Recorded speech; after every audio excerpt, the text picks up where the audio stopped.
మే flower అది ప్రతి సంవత్సరం కూడా మేలో ఉద్భవిస్తుంది. ఈ చెట్లు చేమలు ప్రకృతికి ఎంతో అందాన్ని ఇస్తాయి. అదేవిధంగా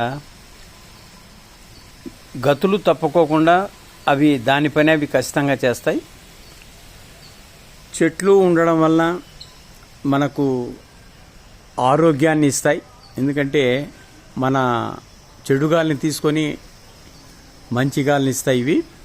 కాబట్టి ప్రతి ఒక్కరూ తమకు వీలున్నంత వరకు చెట్లు నాటితే అవి మనకు మంచి ఆరోగ్యాన్ని ఇస్తాయి. దానివల్ల చాలా ప్రయోజనాలు ఉన్నాయి. అదేవిధంగా ఒక చింత చెట్టు నాటితే అది సంవత్సరం పొడుతున్నా కూడా మనకు ఆహారాన్ని ఇస్తుంది. చింత చిగురు తింటే ఆరోగ్యానికి మంచిది. చింతపండు తింటున్నాం, చింతకాయలు తింటున్నాం మనము. అదేవిధంగా చింతపండు కూడా సంవత్సరం పొడుతున్నాం, 365 రోజులు కూడా వాడుతున్నాం. ఇక్కడ మా తోటలో సుమారుగా 20-30 రకాల చెట్లు ఉన్నాయి. కొన్ని చెట్లు మాత్రమే మేము వేసాము. మిగతా చెట్లన్నీ కూడా పక్షులు తిని విత్తనాలు వేయడం వల్ల మా తోటలో సుమారుగా ఇంచుమించు 40-50 చెట్లు ఉన్నాయి. చుట్టుకొలత కూడా 4 అడుగులు 5 అడుగుల దాకా పెరిగినాయి 20 సంవత్సరాల్లో. కాబట్టి ఈ డిపార్ట్మెంట్ వాళ్ళు కూడా దానిని మేకలు ఏంటివి తినకోకుండా కాపాడితే మనం కొన్ని చెట్లు అవంతగావే మలుస్తాయి. మరి ఇప్పుడు ఉన్న పరిస్థితుల్లో ఉపాధి హామీ పథకం ద్వారా ఎన్నో బీడు భూములు ఉన్నాయి, ఎన్నో బీడు కొండలు ఉన్నాయి. వాటిలో ఇప్పుడు సీజన్ స్టార్ట్ అయింది. చెట్లను నాటిస్తే ఇది రాష్ట్రానికి కానీ దేశానికి కానీ చాలా ఉపయోగపడుతుంది. అదేవిధంగా శ్రీగంధం, ఎర్రచందనము, టేకు ఇటువంటివి కూడా గవర్నమెంట్ ఇప్పుడు ఉపాధి హామీ పథకం ద్వారా నాటించాలని చెప్పేసి మేము భారత ప్రజా రైతు సంక్షేమ సంఘం నుండి ప్రభుత్వాన్ని కోరుతున్నాం. ఒక 20 సంవత్సరాలకి మన రాష్ట్రం కానీ దేశం కానీ ఎంతో అభివృద్ధి చెందుతుంది. లక్షల కోట్ల రూపాయలు వచ్చే ఆధిక్యం కూడా మన గవర్నమెంట్కి వస్తుంది.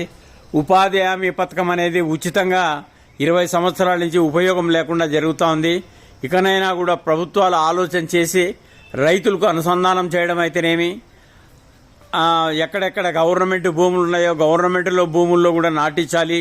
అదేవిధంగా ఎన్నో కొండలు, బోడి కొండలు ఉన్నాయి, లక్షల ఎకరాల్లో ఉన్నాయి ఖాళీగా. అటువంటి దాన్ని కూడా ఉపాధి హామీ పథకం ద్వారా కూడా చెట్లు నాటించాలి. చింత చెట్లు అయితేనేమి, మామిడి చెట్లు, నేరడి చెట్లు, శ్రీగంధం చెట్లు, అదేవిధంగా ఎర్రచందనము, టేకు ఇటువంటివన్నీ కూడా నాటిస్తే ఒక పక్క ఇది రాష్ట్రాలకి ఉపయోగపడుతుంది, దేశానికి ఉపయోగపడుతుంది. ముఖ్యంగా రైతులకి ఉపాధి హామీ పథకాన్ని రైతులకి అనుసంధానం చేస్తేనే రైతులు బాగుపడేదానికి ఉంటుంది.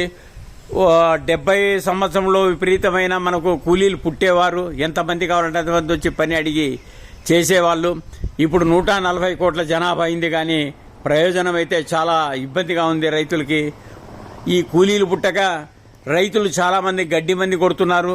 గడ్డి మందు కొట్టడం వల్ల ఏమైపోతుందంటే నేల సారవంతమైన నేలంతా నాశనం అయిపోతుంది. దాని నుంచి అక్కడ ఉన్న వానపాములన్నీ చనిపోయి అది భూమి కూడా నాశనం అయిపోతుంది. కాబట్టి ప్రభుత్వాలు, కేంద్ర ప్రభుత్వం, రాష్ట్ర ప్రభుత్వాలు ఆలోచన చేసి ఉపాధి హామీ పథకాన్ని తక్షణమే రైతులకు అనుసంధానం చేయాలి.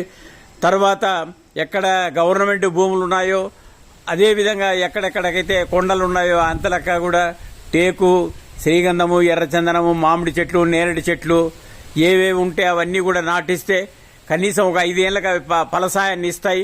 ఒక 15 సంవత్సరాలకి శ్రీగంధం బాగా పెరిగిందంటే దానివల్ల లక్షల కోట్ల రూపాయలు రాష్ట్రానికి తర్వాత కేంద్రానికి వచ్చే ఖచ్చితంగా వస్తాయి. కాబట్టి ప్రభుత్వాలకైనా కూడా ఆలోచన చేసి ఉపాధి హామీ పథకం వృథా కాకుండా ఆలోచన చేసి ఖచ్చితంగా ఈ ఇంతకుముందు నేను వీడియో చెప్పిన ప్రకారం చేస్తే ఖచ్చితంగా రాష్ట్రాలు బాగుపడతాయి, దేశం బాగుపడుతుంది.